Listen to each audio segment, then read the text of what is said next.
Hello, friends. I'd like to read to you a piece that I wrote and just reposted on storytelling, healing, and hope in difficult times. Stories can heal and transform us. They can also become beacons of hope. Quite a few years ago, when I was going through a difficult personal time, I came across a book about the inherent healing power of telling our stories. No matter how scattered or flawed our lives may appear, as we tell our stories, we gain something. Patterns emerge from seeming chaos, and our lives begin to make sense. It may be dreadful, agonizing sense, but even tragedies have order and consequence. I found that over time, the way I told my story changed, reflecting my recovery process and new insight. The mirror side of storytelling is story listening.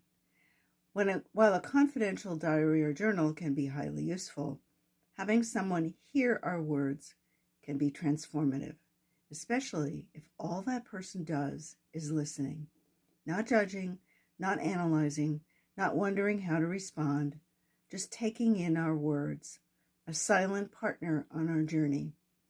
Often we feel less alone in retrospect, no matter how isolated and desperate we might have been at the time. Additionally, a compassionate listener invites us to be kinder with ourselves. Personal storytelling calls for discretion, of course.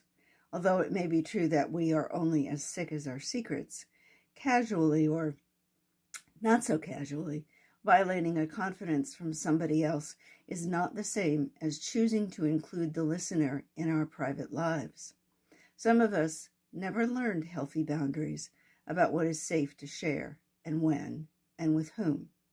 We or others can be harmed by indiscriminate broadcasting of embarrassing, illegal, or otherwise sensitive information.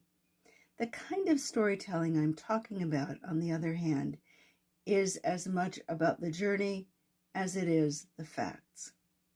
Stories can get us through dark times by giving us hope and inspiring empathy. Stories work by creating a bond between the narrator or central character and the listener or reader. Who wants to read a story about a person you care nothing about? And if that appealing character has a different history or journey, or learns something the reader never experienced, so much the better. We accompany them into darkness and out again. Hopeful stories provide an antidote to fear-driven stories. We find allies in unexpected places. Who would have thought that scruffy old Strider would turn out to be Aragorn? Well, not me the first time I read The Lord of the Rings. I had no idea what to expect. But they remind us that even in times when all seems bleak, the tide can and does turn. Spring follows winter's desolation. We too can be saved. Or more to the point, we too are capable of setting aside those fears and reaching out to those in need. And I'm going to stop there. Thank you for listening.